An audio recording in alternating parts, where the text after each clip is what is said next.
Bienvenue dans cette nouvelle vidéo. Aujourd'hui, on va voir ensemble des mystères qui semblent défier la logique. Ça va être des mystères qui font partie de l'histoire, mais qui vont plutôt rôder autour de grands événements. Ils n'ont pas directement façonné l'histoire, mais il y a un lien qui les relie à des grands événements. J'espère que vous comprenez un peu la vision que j'ai. Si cette vidéo vous plaît, n'hésitez pas à laisser un j'aime et à vous abonner à la chaîne. Retrouvez-moi aussi sur Instagram @KenTV que je vous affiche juste ici. Et si maintenant vous êtes prêts, bien installés, on est parti pour voir ensemble ces mystères de l'histoire qui semblent défier la logique.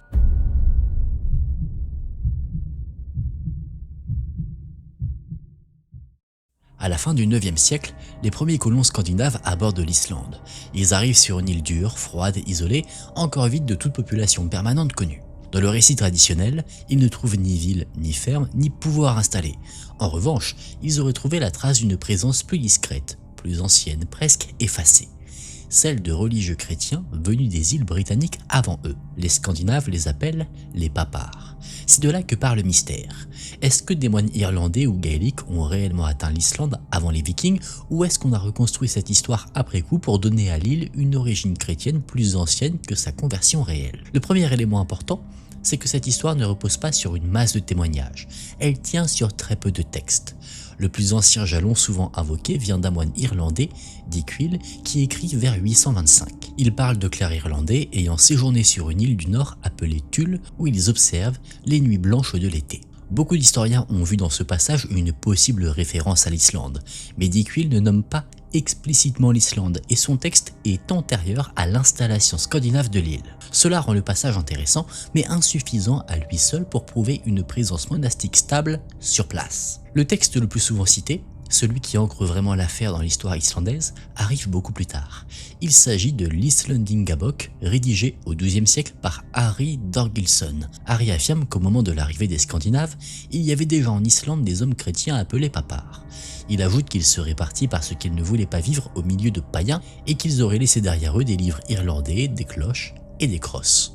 Ce passage est fondamental parce qu'il donne au récit une forme nette, simple, immédiatement mémorable. Des religieux venus d'Irlande, une arrivée scandinave, un refus de cohabiter, un départ, puis quelques objets abandonnés comme preuve. Ensuite, ce récit est repris par la tradition islandaise médiévale, notamment dans la Landnámabók, le livre de la colonisation. C'est là que le problème commence. Pendant longtemps, on a pu avoir l'impression que plusieurs textes confirmaient la même histoire. En réalité, une partie de ces traditions semble dépendre d'un noyau commun et non de témoignages totalement indépendants. Autrement dit, on ne passe pas forcément de un à plusieurs témoignages solides, on peut aussi être face à une même idée répétée, recopiée, renforcée au fil du temps. C'est essentiel parce que tout le dossier des Papars devient alors beaucoup plus fragile qu'il n'en a l'air au premier regard. Pour autant, il ne faut pas rejeter l'histoire d'un revers de main. Le voyage lui-même n'a rien d'impossible. Dans le monde chrétien irlandais du Haut Moyen-Âge, il existe une pratique connue sous le nom de peregrinatio, une forme d'exil religieux volontaire. Certains moines quittent leur terre natale pour vivre loin, dans l'isolement au nom de leur foi, parfois sans intention de retour. Des travaux sur ce phénomène montrent que des religieux irlandais se déplacent largement entre l'Irlande, la Bretagne, le continent et les îles de l'Atlantique Nord. Dans ce cadre, atteindre une île lointaine n'a rien d'absurde. L'idée d'homme cherchant délibérément un lieu extrême loin des centres de pouvoir et de peuplement colle parfaitement avec cette logique religieuse. C'est aussi pour ça que l'affaire tient encore debout aujourd'hui. Le problème n'est pas la faisabilité du voyage, le problème c'est la preuve. Si ces hommes ont vraiment vécu en Islande avant les Scandinaves, ils auraient dû laisser des traces. Or, c'est précisément là que le dossier se dérobe. Les chercheurs soulignent qu'aucune preuve archéologique claire de la présence des Papars en Islande n'a, à ce jour, été mise au jour. Il existe bien des pistes, on évoque des grottes artificielles dans le sud de l'île, certaines portent des croix gravées qui ont été comparées à des formes chrétiennes du monde gaélique ou écossais, on évoque aussi des lieux comme Papay ou d'autres toponymes conservant la racine pape, mais aucun de ces éléments ne suffit à clore le débat. Les grottes du sud de l'Islande sont souvent présentées comme l'indice le plus concret. Certaines ont été étudiées pour leur aménagement ancien, pour leurs parois gravées, pour la possibilité qu'elles aient servi d'abri ou de lieu de retrait. Le problème, c'est que ces croix sont simples, difficiles à dater de manière directe et que ces cavités ont été utilisées sur de très longues périodes. Des chercheurs ont bien proposé des parallèles avec des croix du monde chrétien occidental, notamment en Écosse. Mais dans le même temps, ces mêmes travaux rappellent qu'une association avec les Papars peut être proposée, pas prouvée. On est encore dans l'hypothèse, pas dans la démonstration. Les noms de lieux compliquent encore plus les choses. Sur le papier, voir apparaître une île comme Papeille ou d'autres toponymes proches pourrait sembler aller dans le bon sens, mais là aussi, la prudence s'impose. Les Scandinaves qui arrivent en Islande ne débarquent pas dans un vide culturel complet, ils ont déjà des contacts anciens avec l'Irlande, l'Écosse et les mondes gaéliques.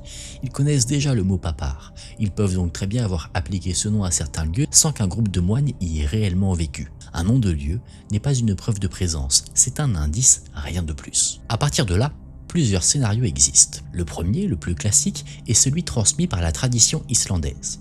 Les religieux étaient là, ils ont vu arriver les Scandinaves païens et ils sont repartis. C'est simple, propre, cohérent, mais presque trop parfait. Parce qu'un tel récit donne à l'Islande une préhistoire chrétienne. Il permet de raconter qu'avant même l'installation durable des colons nordiques, l'île avait déjà été touchée par la foi chrétienne. Pour une société islandaise ensuite christianisée, ce n'est pas un détail neutre. Cela peut aussi servir à réécrire symboliquement les origines de l'île. Le deuxième scénario, lui, est brutalement réaliste. Si un petit groupe de religieux célibataires a réellement occupé l'île, ce groupe était fragile par définition. Sans recrutement régulier, sans structure plus large, sans soutien extérieur, il pouvait disparaître très vite. Quelques décès, un hiver difficile, une mauvaise année, et la communauté pouvait s'éteindre avant même que la colonisation nordique ne prenne toute son ampleur. Dans ce cas, les papars n'auraient pas fui devant les Vikings, ils auraient simplement disparu, faute de pouvoir durer. Cette hypothèse est moins spectaculaire, mais elle est historiquement très plausible. Le troisième scénario est celui de l'assimilation. Les premiers temps de l'Islande ne sont pas composés uniquement de Scandinaves venus de Norvège au sens strict. Le peuplement implique aussi des liens constants avec les îles britanniques. Il existe des circulations, des captifs, des convertis, des populations mêlées. Dans un tel contexte, il est possible qu'une petite présence chrétienne n'ait pas totalement disparu, mais se soit fondue dans une société nouvelle, composite, encore mouvante. Dans ce cas, les papars cesseraient d'exister comme groupe distinct, non pas parce qu'ils ont été chassés, mais parce qu'ils ont été absorbés. Le dernier scénario est celui que les textes médiévaux n'aiment pas raconter. Les contacts entre groupes païens et communautés chrétiennes dans l'Atlantique Nord n'ont pas toujours été pacifiques.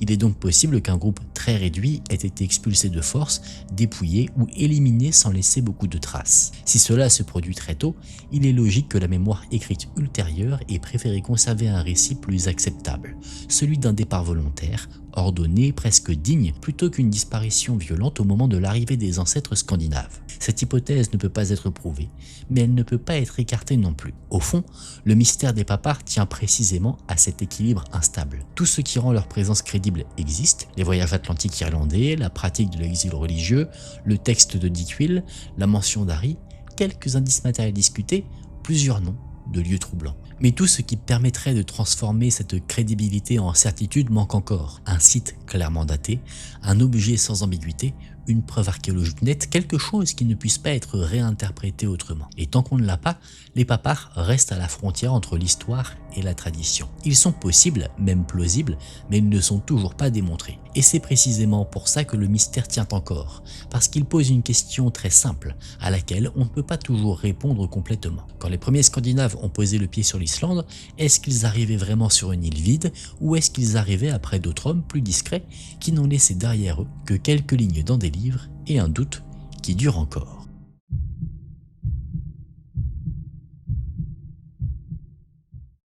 En mai 1291, le port de Gênes est en mouvement permanent. Des marchandises circulent, des équipages s'activent, des navires sont chargés et pourtant, ce qui se prépare cette année-là dépasse largement une traversée ordinaire. 2 galères sont équipées pour un voyage hors de proportion avec les habitudes du temps. Leur destination n'est pas Alexandrie, ni Constantinople, ni un comptoir déjà connu. Leur objectif est beaucoup plus ambitieux, contourner l'Afrique par l'Atlantique pour atteindre directement les régions d'où viennent les épices. À la tête de cette entreprise se trouvent 2 frères génois, Ugolino et Vadino Vivaldi. Ils ne sont pas des marginaux ni des aventuriers isolés, ce sont des hommes issus d'un milieu puissant, soutenus par des intérêts sérieux, avec des navires, des équipages nombreux et une mission qui engage le prestige de leur cité. Pour comprendre pourquoi cette expédition a pu exister, il faut revenir à la place des épices dans l'Europe du XIIIe siècle. Le poivre, la cannelle, le clou de girofle ou la muscade ne sont pas de simples produits de luxe.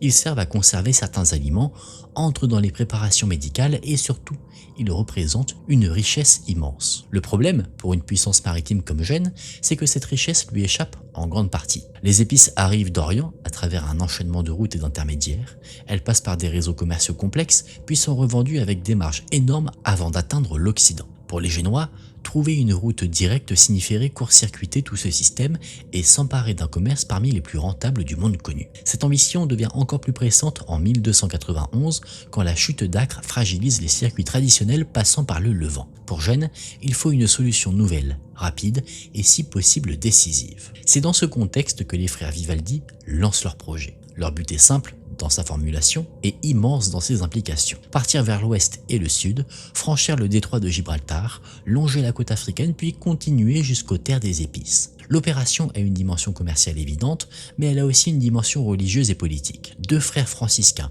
embarquent avec l'expédition. Cela signifie que le voyage ne doit pas seulement ouvrir des marchés, il doit aussi pouvoir être présenté comme une entreprise chrétienne tournée vers l'expansion de la foi autant que vers le profit. Dans le monde médiéval, ce mélange n'a rien d'exceptionnel. Commerce, prestige, conversion et pouvoir circulent souvent ensemble. Ce qui rend cette histoire particulièrement forte, c'est qu'elle repose sur une contradiction fondamentale. Les Vivaldi pensent déjà à une route mondiale, mais avec des moyens techniques et mentaux qui appartiennent encore à leur époque. Contrairement à une idée reçue, les hommes instruits du XIIIe siècle ne croient pas vivre sur une terre plate. La sphéricité du globe est connue. Le problème ne vient pas de la forme du monde, mais de sa connaissance réelle. Dans les espaces familiers de la Méditerranée, les marins disposent de repères solides, de côtes identifiées, de ports reconnus, d'une navigation relativement maîtrisée. Mais dès qu'on s'éloigne du bassin méditerranéen, le savoir devient beaucoup plus incertain. Les cartes du monde ne servent pas encore à naviguer comme on l'entend aujourd'hui. Elles mélangent des données réelles, des schémas religieux, des traditions héritées de l'Antiquité et des régions peuplées de créatures imaginaires. Les Vivaldi tentent donc un projet très concret avec une vision du monde encore partiellement remplie de zones floues. Il y a aussi un autre problème, beaucoup plus immédiat. Les navires eux-mêmes. Les galères génoises sont excellentes dans leur environnement naturel. Elles sont rapides, maniables, efficaces en Méditerranée, utiles pour le commerce côtier comme pour l'affrontement naval. Mais précisément pour ces raisons, elles sont mal adaptées à l'océan Atlantique. Leur coque est basse sur l'eau, elles supportent mal les fortes houles, leurs voiles ne sont pas conçues pour affronter durablement les vents atlantiques. Et surtout, elles dépendent d'un grand nombre de rameurs. Cela impose un besoin énorme en nourriture, mais surtout en eau. L'espace de stockage reste limité, ce qui oblige ces navires à se ravitailler fréquemment et à rester proche des côtes. Tant qu'on navigue dans un espace dense en port et en escale, le modèle tient, mais dès qu'on longe des portions désertes de littoral africain, ce modèle devient extrêmement fragile. En clair, les frères Vivaldi essaient de résoudre un problème nouveau avec un type de navire qui, structurellement, n'est pas fait pour ça. Malgré tout, le départ a bien lieu. Les deux galères quittent Gênes, passent par Majorque pour embarquer des pilotes connaissant déjà mieux l'Atlantique, puis franchissent Gibraltar. À partir de là, elles descendent vers le sud, le long des côtes marocaines. Pendant un temps, l'expédition existe encore dans les faits, dans une chronologie, dans un itinéraire, puis elle atteint ce qui constitue son dernier point connu. Les textes parlent d'un lieu nommé Gozora ou Gazora, probablement une zone correspondant au Cap Noun, dans le sud du Maroc actuel. Ce cap a longtemps été considéré comme un seuil. Pour beaucoup de marins, au-delà, on entre dans un espace dont on ne sait presque rien. Une fois ce point franchi, les informations cessent. Le récit se brise. Il ne reste plus de retour, plus de lettres, plus de témoins directs, plus de navires revenus au port pour raconter la suite. Les frères Vivaldi disparaissent là. C'est ce silence qui transforme une tentative commerciale en mystère historique. Tant que l'expédition avance dans des zones connues, elle appartient encore à l'histoire maritime classique. À partir du moment où elle franchit le seuil du non-retour et qu'aucune nouvelle certaine n'en revient, elle bascule alors dans une autre catégorie. Elle devient une disparition. Et comme souvent dans ce genre de dossier, le vide attire immédiatement les récits. Des décennies plus tard, la famille des Vivaldi cherche encore des traces. Le fils d'Ugolino, selon la tradition, serait parti à son tour aussi loin que Mogadiscio pour tenter de retrouver des informations sur son père. Cela montre à quel point la disparition a marqué les esprits. Ce n'était pas seulement une expédition perdue, c'était une expédition dont l'absence de fin certaine continuait à hanter ce qui lui était lié. Avec le temps, des versions apparaissent. L'une raconte qu'un navire aurait sombré dans la région du golfe de Guinée, tandis que l'autre aurait poursuivi sa route jusqu'en Éthiopie, où l'équipage aurait été capturé avant d'être relâché. Une autre affirmation, beaucoup plus tardive, évoque un homme rencontré près du fleuve Gambie qui aurait parlé le dialecte génois et se serait présenté comme descendant des survivants de l'expédition. Ce sont des récits séduisants, parce qu'ils prolongent la vie du voyage au lieu de la clore brutalement. Ils permettent d'imaginer des marins perdus, des rescapés, des captivités lointaines, des lignées oubliées, mais précisément pour cette raison, ils sont difficiles à prendre comme des preuves solides. Plus ils apparaissent tard, plus ils semblent nourris par le besoin de combler le vide que par un véritable savoir. L'explication la plus probable est en réalité beaucoup plus simple et beaucoup plus dure. Les Vivaldi ont très probablement été perdus en mer après avoir dépassé la dernière zone clairement identifiable de leur route. Avec les conditions atlantiques, les courants le long de la côte africaine, l'absence de ravitaillement sûr et la fragilité relative de leur galère face à l'océan, eh bien tout cela compose un scénario de catastrophe presque inévitable. Leur disparition n'aurait donc rien d'un secret volontaire ni d'un complot, elle serait le résultat direct d'un projet trop avancé pour les moyens matériels disponibles. Et ce qui rend pourtant l'affaire si forte, c'est qu'elle ne ressemble pas à une simple erreur. Les frères Vivaldi posaient la bonne question: comment rejoindre directement les richesses de l'Orient par la mer? Des siècles plus tard, d'autres Européens poursuivront exactement cette logique avec des navires plus adaptés, une expérience océanique plus large et des États prêts à investir durablement dans cette direction. Les Vivaldi arrivent donc trop tôt. Leur intuition est juste, leur moment est mauvais. Ils se situent à un point de bascule entre une Méditerranée encore dominante et un avenir océanique qui n'est pas encore techniquement accessible pour eux. Le mystère demeure aussi parce qu'aucune épave certaine n'a été retrouvée. Comme les galères naviguent près des côtes, il n'est pas complètement impossible qu'un jour, des vestiges apparaissent. S'ils étaient découverts dans une zone très méridionale,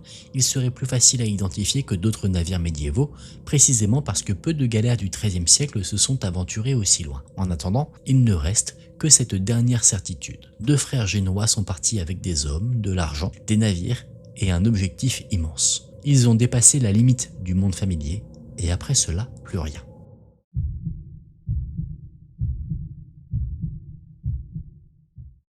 À la fin du XVe siècle, Christophe Colomb prépare sa route vers l'ouest. Sur sa table de travail, il y a des cartes, des calculs, des récits de voyage et parmi eux, un livre beaucoup plus étrange que les autres. Les voyages de Sir John Mandeville. Ce texte prétend décrire le monde au-delà des frontières familières de l'Europe. On y trouve la cour du Grand Khan, le royaume du prêtre Jean, mais aussi des peuples à tête de chien, des hommes sans tête et dont le visage se trouve sur la poitrine, des royaumes entièrement féminins, des oiseaux fabuleux, et même une fontaine de jouvence. Aujourd'hui, tout cela paraît incompatible avec un ouvrage de référence. Pourtant, pendant des générations, ce livre a été lu comme une source crédible sur le reste du monde. C'est là que commence le mystère. Comment un texte rempli d'éléments manifestement fabuleux a-t-il pu devenir l'un des livres les plus influents du Moyen-Âge européen? Le livre se présente d'une manière très efficace. Son narrateur se nomme Jean de Mandeville, chevalier anglais né à Saint-Alban. Il affirme être parti en 1322 pour parcourir le monde et rédiger un guide destiné aux pèlerins de Terre Sainte. Pour un lecteur du XIVe siècle,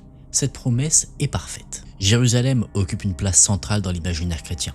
S'y rendre est un idéal religieux, mais aussi un voyage coûteux, risqué et parfois inaccessible. En se présentant comme un homme pieux, expérimenté et revenu de loin, le narrateur donne immédiatement à son texte une autorité très forte. Ce n'est pas un recueil de merveilles annoncé comme tel, c'est un récit personnel construit pour inspirer confiance dès la première page. Et la stratégie fonctionne. Rédigé en anglo-normand, entre le milieu et la fin du XIVe siècle, le texte connaît une diffusion exceptionnelle. Il circule dans toute l'Europe, est traduit dans les grandes langues du continent et se copie à une échelle impressionnante pour un ouvrage séculier antérieur à l'imprimerie. Environ 300 manuscrits ont survécu. Cela dit quelque chose de très concret.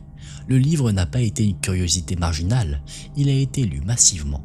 Il a compté, il a donné à des milliers de lecteurs une image du monde lointain. Et si cette image a eu un tel succès, ce n'est pas uniquement parce qu'elle était dépaysante, c'est aussi parce qu'elle répondait à un besoin profond. Voir par l'imagination ce qu'une immense majorité ne verrait jamais de ses propres yeux. Le texte est construit avec intelligence. Sa première partie reste relativement sobre. Le narrateur traverse l'Europe, passe par Constantinople, Chypre, l'Égypte, puis la Terre Sainte. Il évoque des reliques chrétiennes, des itinéraires connus, des lieux qui existent réellement et des détails qui paraissent suffisamment concrets pour rassurer le lecteur. Il donne aussi des informations sur l'organisation du pouvoir en Orient, sur les routes suivies par les voyageurs, sur les étapes du pèlerinage. Tout est fait pour installer une réputation de sérieux. Le lecteur entre dans le livre par un terrain familier. Il n'est pas jeté d'emblée dans l'extraordinaire, il y est amené progressivement. C'est ce qui rend la suite si efficace. Puis le basculement commence. Une fois dépassées les régions que l'Europe connaît un peu mieux, le récit s'ouvre à un autre registre. Le voyage quitte peu à peu le guide de pèlerinage pour devenir une encyclopédie des merveilles. Mandeville raconte son passage en Asie, son service auprès du Grand Khan, sa visite du royaume du prêtre Jean. Ensuite, le texte va encore plus loin. Il décrit des peuples monstrueux ou extraordinaires. Les blémis qui n'ont pas de tête, les cynocéphales qui ont un corps humain et une tête de chien, les monopodes dotés d'un seul pied gigantesque qu'ils utilisent pour se protéger du soleil, des royaumes légendaires peuplés uniquement de femmes guerrières, des oiseaux fabuleux comme le phénix, des créatures et des lieux impossibles, jusqu'à cette fameuse fontaine de jouvence que le narrateur affirme avoir vue lui-même. Plus le voyage s'éloigne, plus la part du merveilleux augmente, mais elle n'arrive jamais comme une rupture totale, elle se glisse dans un cadre que le lecteur a déjà accepté. Pour comprendre pourquoi cela pouvait convaincre, il faut sortir du regard moderne. Au Moyen-Âge, les frontières entre observation, savoir hérité, symbolique religieuse et récits de voyage sont beaucoup moins séparées qu'aujourd'hui. Les lecteurs de Mandeville ne vivent pas dans un monde où tout ce qui n'a pas été vérifié expérimentalement est automatiquement rejeté. Pour eux, les marges du monde connu peuvent parfaitement contenir des formes de vie inattendues. La création divine est vaste et rien n'oblige à penser qu'elle se limite à ce que l'Europe connaît déjà. Dans ce cadre, les peuples étranges et les créatures singulières ne sont pas forcément pris comme de simples fictions. Ils peuvent être compris comme des réalités lointaines, rares, difficiles d'accès mais compatibles avec l'ordre du monde. Il y a plus encore. Ces créatures ne sont pas seulement là pour étonner, elles ont une fonction intellectuelle et morale. Dans cet univers mental, le monde matériel est chargé de sens. Le phénix peut confirmer un ordre divin. Les peuples étranges peuvent interroger les limites de l'humanité, de la foi, de la coutume, de la différence. Les cynocéphales, par exemple, ne sont pas seulement décrits comme des êtres monstrueux, ils peuvent aussi apparaître comme des créatures raisonnables, capables de qualité morale. Cela oblige le lecteur à réfléchir autrement. Ce qui semble bizarre n'est pas forcément mauvais. Ce qui est lointain n'est pas forcément inhumain. Mandeville ne construit pas seulement un monde étrange, il construit un monde où l'étrangeté a une place cohérente. Le texte a aussi un second atout. Il ne se contente pas de recycler des lieux saints et des monstres, il donne une vision large du monde. Il parle de géographie, de peuple, de royaume, de circulation et même de la rotondité de la Terre. Sur ce point, il est important d'être précis. Le Moyen-Âge savant sait déjà que la Terre est ronde. Mandeville ne découvre pas cela. En revanche, il pousse l'idée plus loin en affirmant qu'il est possible d'en faire le tour. Pour beaucoup de lecteurs, c'est une proposition stimulante, presque audacieuse. Le livre fonctionne alors à plusieurs niveaux à la fois. Il est dévotionnel, instructif, exotique, spectaculaire et intellectuellement ambitieux. Il parle à ceux qui veulent prier, à ceux qui veulent apprendre et à ceux qui veulent voir le monde sans quitter leur maison. Mais le cœur du mystère arrive lorsque l'on s'intéresse non plus au livre, mais à son auteur. Car aujourd'hui, le consensus est clair. Sir John Mandeville, chevalier reconnu anglais d'un immense périple, n'a probablement jamais existé. Les recherches dans les archives anglaises n'ont révélé aucune trace solide d'un tel personnage accomplissant un tel voyage. Tout indique que Mandeville est un personnage construit, un nom d'emprunt, une identité littéraire inventée pour donner unité et crédibilité à un texte composite. Le livre n'est donc pas le carnet de route d'un voyageur unique, c'est un assemblage, une mosaïque de récits, de compilations, d'emprunts, de traditions encyclopédiques et de matériaux venus d'autres rumeurs. Les chercheurs ont pu repérer plusieurs de ces emprunts. Pour l'Asie, une source importante semble être le récit du missionnaire franciscain Audric de Pordenone, qui a réellement parcouru la Perse, l'Asie centrale et la Chine au début du XIVe siècle. Pour l'Égypte et la Terre Sainte, le texte puise aussi dans d'autres récits de voyages plus sobres. À cela s'ajoutent des compilations savantes et encyclopédiques réutilisées pour enrichir la matière du livre.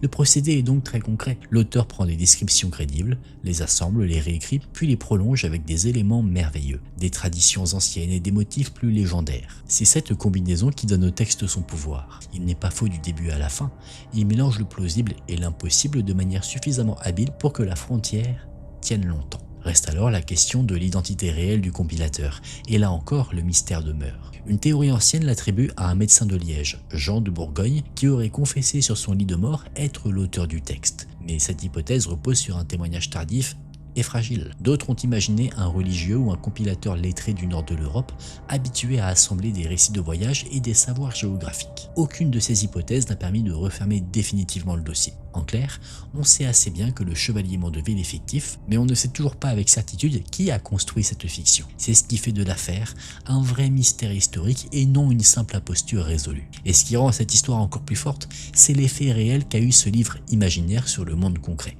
Il n'est pas resté enfermé dans les bibliothèques, il a influencé la manière dont l'Europe s'est représentée l'Asie, l'Afrique et les marges du monde. Il a nourri la curiosité géographique, entretenu certaines attentes et participé à cette longue phase où les récits de voyage façonnent les ambitions de navigation. Quand des hommes comme Colomb lisent le monde à travers un mélange de calculs, d'autorités anciennes et de textes comme celui-là, ils ne séparent pas totalement la géographie de l'imaginaire. Le livre de Mandeville n'est donc pas un simple délire médiéval, c'est un objet qui a pesé sur la manière dont l'Europe a pensé d'ailleurs. Au fond, le cas de Sir John Mandeville ne se résume pas à la question « a-t-il vraiment voyagé ?» La réponse la plus probable Et non, le vrai sujet est ailleurs. Comment un auteur anonyme a-t-il réussi à créer un faux voyageur si crédible qu'il a servi de guide au continent entier? Comment un texte assemblé à partir d'emprunts, de traditions et d'inventions a-t-il pu devenir un manuel du monde? Et pourquoi cette fiction a-t-elle autant compté? La réponse tient à la qualité de sa construction. Le livre donne aux Européens du XIVe siècle ce qu'ils cherchent alors, de la piété, du savoir, des distances immenses, des peuples inconnus, des créatures surprenantes et surtout une vision ordonnée d'un monde vaste mais intelligible. C'est pour cela qu'il a tenu si longtemps. Non pas parce qu'il disait vrai au sens moderne du terme, mais parce qu'il paraissait vrai dans le cadre mental de son époque. Et c'est précisément ce qui fait sa place ici. Sir John Mandeville n'est pas seulement un faux voyageur, c'est un homme qui n'a peut-être jamais existé, mais dont le regard imaginaire a influencé des siècles de lecteurs bien réels. Son livre ne nous apprend pas directement comment était le monde, il nous apprend plutôt comment l'Europe médiévale croyait qu'il pouvait être. Et cette différence suffit à faire de lui l'un des mystères historiques les plus troublants de son temps.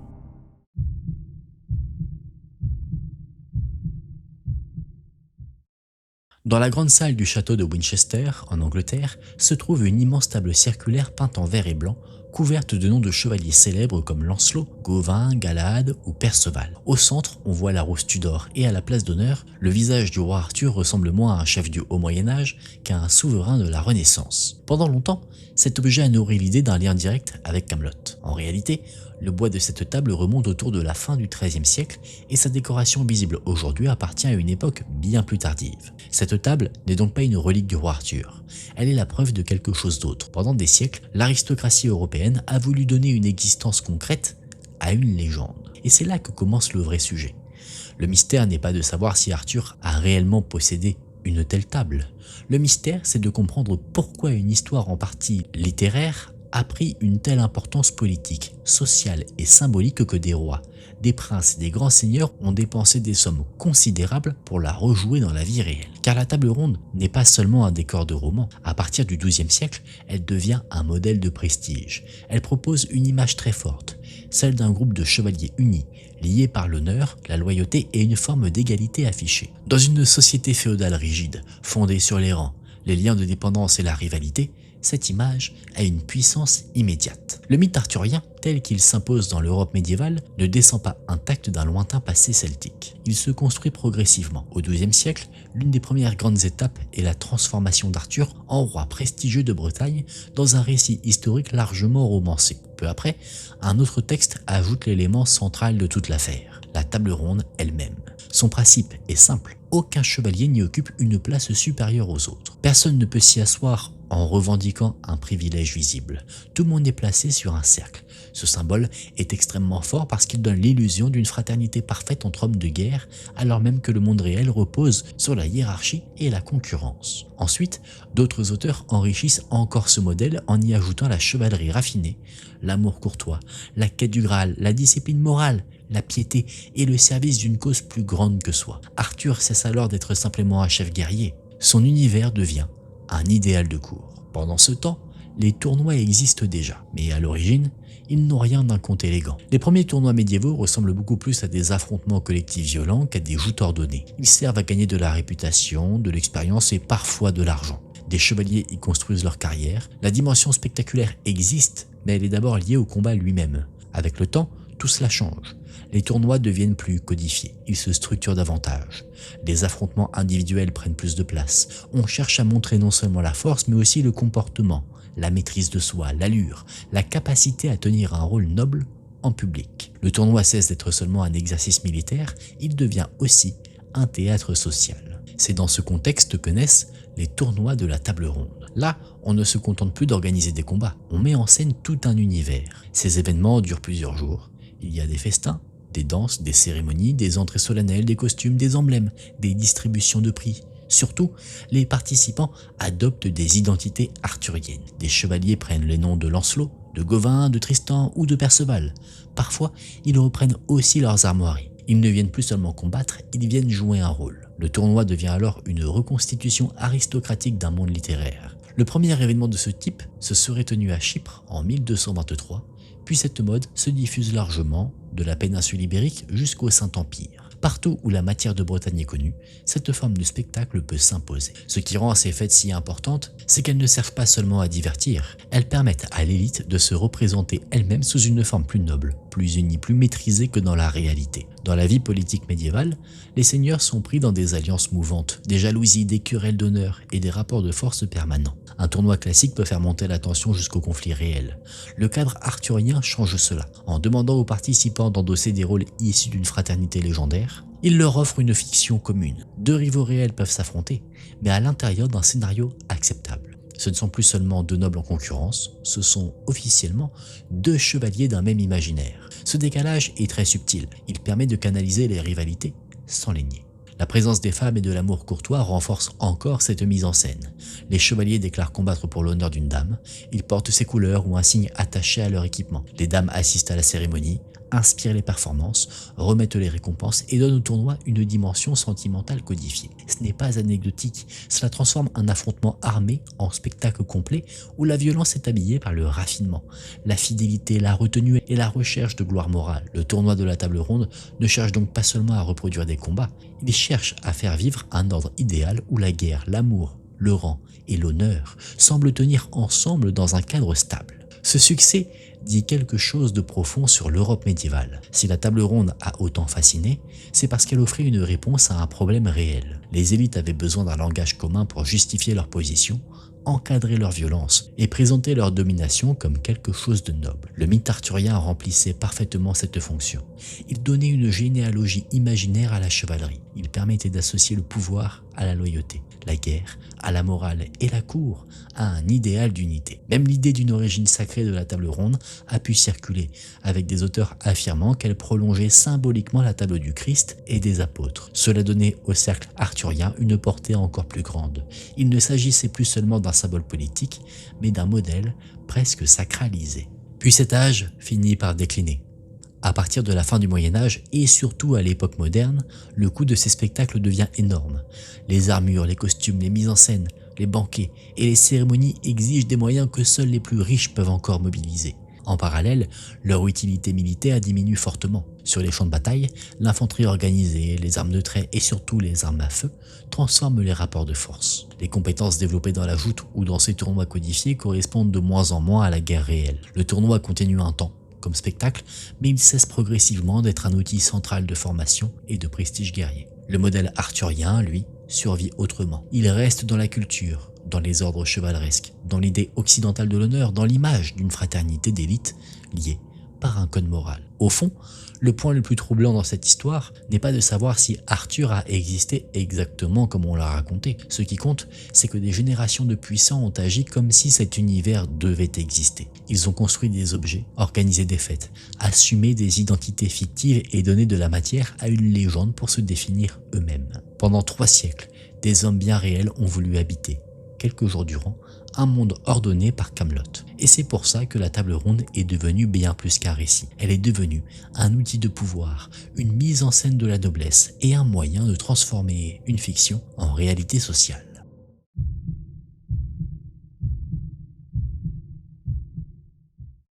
Le 2 janvier 1492, Grenade tombe.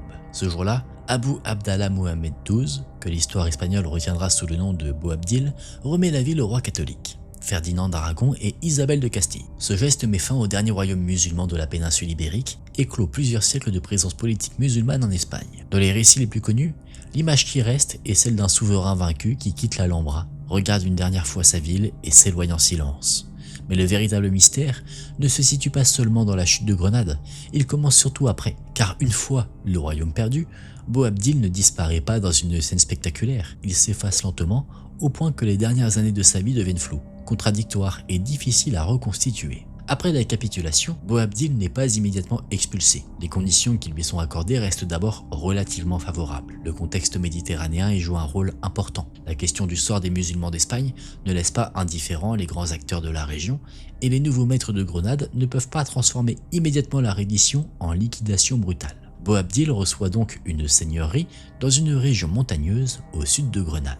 Il quitte les palais du pouvoir pour une existence beaucoup plus réduite, installé loin du centre politique qu'il a perdu. Pendant un temps, il ne vit plus comme un souverain régnant, mais comme un noble déchu maintenu à l'écart, avec assez de biens pour vivre, mais sans véritable avenir. Cette situation ne dure pas. Sa présence en Espagne pose un problème politique évident. Boabdil reste un ancien roi, même vaincu, il incarne encore un ordre disparu, une autorité ancienne et une possibilité de ralliement pour ceux qui refusent la domination chrétienne. Dans le même temps, les promesses faites au moment de la capitulation commencent déjà à s'éroder. Les garanties initiales accordées aux musulmans de Grenade ne tiennent pas durablement. Dans ce contexte, le maintien de Boabdil sur place devient encombrant. Sa simple existence rappelle qu'un autre pouvoir a régné ici, et que sa disparition est récente. Son départ devient alors utile à tout le monde au sommet de l'État chrétien. Il enlève un symbole, affaiblit la mémoire politique du royaume déchu et facilite la reprise en main du territoire. À cela s'ajoute un élément plus personnel. La mort de son épouse semble avoir joué un rôle important dans la décision de quitter définitivement la péninsule. Mais le deuil ne suffit pas à lui seul à expliquer un exil. Mais dans une situation déjà instable, il peut agir comme un déclencheur. En octobre 1493, Boabdil vend ses terres à la couronne et s'embarque pour l'Afrique du Nord. À partir de ce moment-là, il cesse d'appartenir directement à l'histoire politique de l'Espagne. Il passe de l'autre côté du détroit et avec ce départ commence la partie la plus incertaine de sa vie. Une fois installé au Maroc, il ne redevient pas un acteur central. Il entre dans un nouvel espace politique, mais comme homme vaincu, déplacé et privé de royaume.